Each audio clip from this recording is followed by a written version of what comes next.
Hi, Tapas Fleming here, TATlife.com.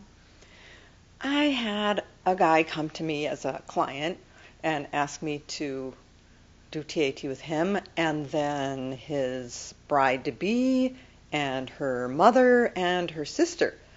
That's because when they were going to get married, the families were all going to be sitting at the head table.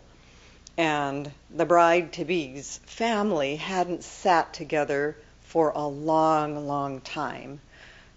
There was a divorce in that family long ago that was not a pretty sight, and they were hoping to make it go better with TAT.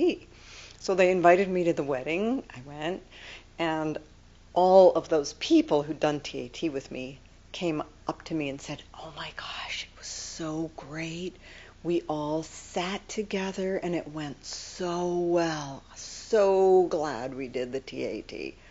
So just want to let you know, if you're in that kind of situation, you can do TAT so that a divorce, a family disturbance of any kind can be very much overcome and you can have a much better time.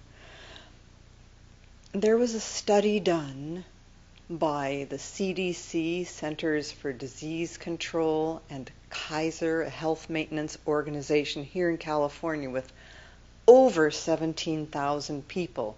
It was a groundbreaking study, and it demonstrated that childhood adverse experiences, called ACEs, adverse childhood experiences, resulted decades later in most mental illness, depression, chronic disease, a lot of chronic disease, and even financial difficulties.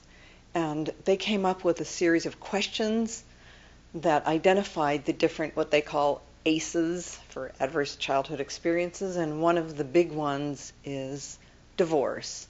So if that's part of your family experience, I highly recommend you do TAT about that to clear up the stress, the trauma, the bad feelings that go with all the memories of that for you.